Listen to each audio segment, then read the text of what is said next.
ఇక వైసీపీ అధ్యక్షుడు జగన్ చేపట్టిన రైతు దీక్ష రెండో రోజు కొనసాగుతోంది. పంటకు గిట్టుబాటు ధర కల్పించాలని డిమాండ్ చేస్తూ గుంటూరు నల్లపాడులో జగన్ దీక్ష చేపట్టారు. మిర్చి కొనుగోళ్లు, మద్దతు ధర విషయాల్లో ప్రభుత్వం విఫలమైందని ఆరోపించారు ఆయన. రైతులకు నష్టం రాకుండా, వినియోగదారులపై భారం పడకుండా 5,000 కోట్లతో ధరల స్థిరీకరణ నిధి ఏర్పాటు చేస్తారన్న చంద్రబాబు ఇప్పుడు దాన్ని ఎందుకు పట్టించుకోవడం లేదని ప్రశ్నించారు జగన్. స్వామినాథన్ సిఫార్సులు మర్చిపోయారని, 4,800 కోట్లు ఎగనామం పెట్టారంటూ జగన్ తన దీక్షలో టీడీపీపై విరుచుకుపడ్డారు. 1 కోటి మంది రైతులకు ఖాతాలుంటే కేవలం ఏకంగా 40 లక్షల ఖాతాలపై ప్రభుత్వం చేతులెత్తేసిందన్నారు జగన్.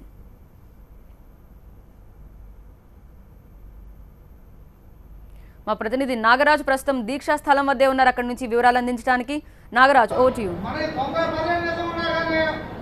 వ్యవసాయ ఉత్పత్తులకు గిట్టుబాటు ధర కల్పించడంలో ప్రభుత్వ వైఫల్యాన్ని ఎండగడుతూ జగన్ చేస్తున్న దీక్ష రెండో రోజు చేరుకుంది. 2 రోజుల పాటు ఈ దీక్ష చేస్తామని చెప్పి ముందుగా ప్రకటించారు. ఈ నేపథ్యంలో ఈ రోజు సాయంత్రం 4 గంటలకు దీక్ష ముగిసే అవకాశం ఉంది. ఇప్పటికే పెద్ద ఎత్తున కూడా పార్టీకి సంబంధించిన నేతలంతా కూడా ఈ దీక్షా కార్యక్రమానికి, దీక్షా ప్రాంగణానికి వచ్చారు.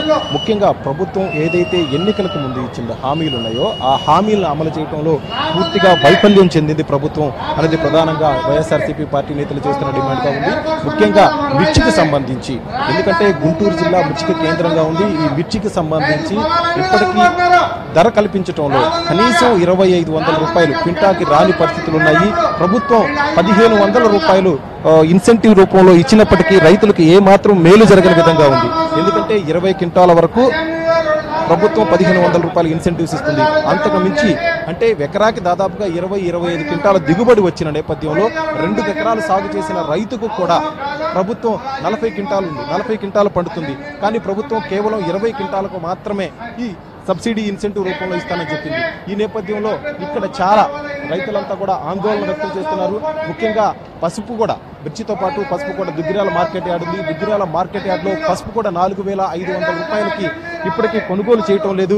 ప్రభుత్వం మార్కెట్ని రంగంలో దించినప్పటికీ ఎటువంటి ఉపయోగం లేదు అని చెప్పేసి రైతులంతా కూడా చెప్తున్నారు. మనతో పాటు వైసీపీ నేతలు ఉన్నారు, వారిని అడిగి తెలుసుకుందాం. సార్ చెప్పండి, అంటే ఇవాళ దీక్ష రెండో రోజుకు చేరుకుంది.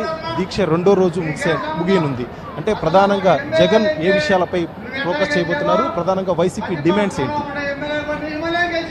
దేశానికి పట్టెడన్నం పెట్టే రైతన్న ఈ రోజున అప్పుల ఊబిలో కూరుకుపోయి ఆత్మహత్యలే శరణమనే రీతిలో ఇవాళ కొట్టుమిట్టాడుతున్నటువంటి పరిస్థితులు ఇవాళ రాష్ట్రంలో చూస్తా ఉన్నాం. ఈయన ఏ కాలంలో ముఖ్యమంత్రిగా ప్రమాణ స్వీకారం చేశాడో తెలియదు, కానీ గడిచిన 3 సంవత్సరాలుగా ప్రకృతి కరుణించదు. ఒకవేళ ప్రకృతి కరుణించి కాస్తో కూస్తో పంటలు పండితే ఆ పండినటువంటి పంటలకు కూడా గిట్టుబాటు ధర లేనటువంటి దౌర్భాగ్యమైనటువంటి పరిస్థితులు వారి రాష్ట్రంలో ఉన్నాయి.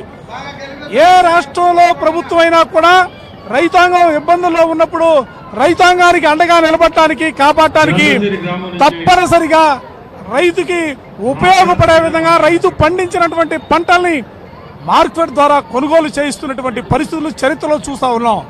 కానీ దురదృష్టం, ఈయన కొత్తగా భారతదేశంలో ఎక్కడా కూడా లేని విధంగా 1,500 రూపాయల క్వింటాల్కి ఇస్తారట. ఎవరికి ఇస్తారో, ఎందుకు ఇస్తారో దానికి నిర్దిష్టమైనటువంటి కార్యక్రమాలు లేవు, ప్రణాళిక లేనటువంటి పరిస్థితులు. ఇవాళ రైతాంగం ఎప్పటికప్పటిగా ఇవాళ యార్డు లోపల చూసినా బయట చూసినా 5 లక్షల టిక్కీలు పైకి ఇవాళ మండే ఎండలో నిన్న వర్షం కురిస్తే అకాల వర్షంలో కూడా తడిసిపోయినటువంటి పరిస్థితులు ఉన్నాయి. మీరు ప్రధానంగా ఇక్కడ టీడీపీ నేతలు కూడా డిమాండ్ చేస్తున్నారు. రైతులకి మద్దతు ధర కల్పించడంలో టీడీపీ ప్రభుత్వం వైఫల్యం చెందలేదు. దీనిపై చర్చించేందుకు తాము సిద్ధంగా ఉన్నాం. వేదిక ఎక్కడ చెప్పినా సరే వచ్చి రైతులకు టీడీపీ ప్రభుత్వం ఏ విధంగా మేలు చేసిందో వివరిస్తామని అంటారు. దానికి మీరు సిద్ధమేనా? ఈ రాష్ట్రంలో తెలుగుదేశం ప్రభుత్వం ఏ రోజు అధికారంలో ఉన్నా, గతంలో 9 సంవత్సరాలు పరిపాలన చేసిన కాలంలో కానీ ఈనాడు తిరిగి మరలా ఈ రాష్ట్రంలో 3 సంవత్సరాలుగా పరిపాలన చేస్తున్నటువంటి కాలంలో కానీ ఏనాడు కూడా రైతు సుభిక్షంగా ఉన్నటువంటి పరిస్థితి లేదు. పంటలు పండవు, పండినటువంటి పంటలకు గిట్టుబాటు ధర లేనటువంటి పరిస్థితులు చూస్తా ఉన్నాం. ఇవాళ వైఎస్ఆర్ కాంగ్రెస్ పార్టీగా ప్రీతమ నాయకుడు జగన్మోహన్ రెడ్డి గారు అడిగేది కానీ కోరుకునేది కానీ ఒక్కటే, రైతాంగం పండించినటువంటి పంటకు గిట్టుబాటు ధర కల్పించే విధంగా ప్రభుత్వం కార్యక్రమం తీసుకోవాలా, రైతాంగానికి అండగా నిలబడాలనేది ఇవాళ వైఎస్ఆర్ కాంగ్రెస్ పార్టీ కోరుతున్నటువంటి పరిస్థితులు. ఈ దీక్ష ద్వారా రైతులకు ఎటువంటి భరోసా కల్పించడం? ఇవాళ రైతులకి వైఎస్ఆర్ కాంగ్రెస్ పార్టీగా ప్రీతమ నాయకుడు జగన్మోహన్ రెడ్డి గారు చెప్పేది ఒకటే, ఓ పక్క ప్రభుత్వం స్పందించాలనేది ఒక పక్క చెప్తూనే మరో పక్క రైతుల్లో ఆత్మవిశ్వాసాన్ని నింపడం కోసం ఇవాళ ప్రయత్నం చేస్తా ఉన్నా. ఏ ఒక్క రైతు కూడా అప్పుల బాధతోనో లేక పంటలు పండినటువంటి పంటల గిట్టుబాటు ధరలేదనే భావంతోనో ఏ ఒక్కరు కూడా ఆత్మహత్యలు చేసుకోకూడదు. గత 2 సంవత్సరాల కాలంలో ఈ రాష్ట్రంలో తిరిగి మరలా మన ప్రభుత్వం రాబోతా ఉంది. ప్రతి రైతు కూడా రాజశేఖర రెడ్డి గారిలాగా పరిపాలన అందించే కార్యక్రమాన్ని తీసుకుంటామనే భావాన్ని రైతుల్లో నెలకొల్పడం కోసమే ఈ దీక్ష చేస్తా ఉన్నారు. అంటే ఇది పరిస్థితి. ఇక్కడ ముఖ్యంగా రైతులందరూ కూడా ఒకటే డిమాండ్ రైతులకు చేస్తా ఉన్న నేపథ్యం ఉంది. 2,500 రూపాయలు క్వింటాకి ధర పలుకుతున్న నేపథ్యంలో ప్రభుత్వం ఇచ్చే 1,500 రూపాయల సబ్సిడీ ఇన్సెంటివ్ ఏ మాత్రం కూడా సరిపోదు. అలాగే కేవలం 20 క్వింటాలకు ఒక రైతుకు ఇస్తున్న 30,000 రూపాయలతో రైతు అప్పుల బాధ నుంచి బయటపడలేడు. కాబట్టి ప్రభుత్వం ఎకరానికి 20 క్వింటాల చొప్పున కొనుగోలు చేసే విధంగా కొత్తగా నిబంధన తీసుకురావాల్సిన అవసరం ఉందని చెప్పేసి వైసీపీ పార్టీ వాళ్ళు అలాగే ఇక్కడికి వచ్చిన రైతులు కూడా డిమాండ్ చేస్తున్నారు.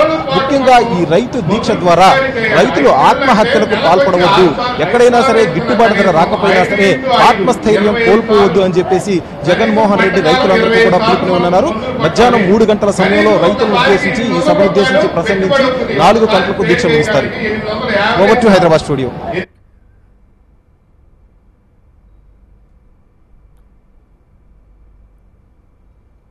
ఇది జగన్ రెండో రోజు కొనసాగుతున్న రైతు దీక్షకు సంబంధించిన వివరాలు.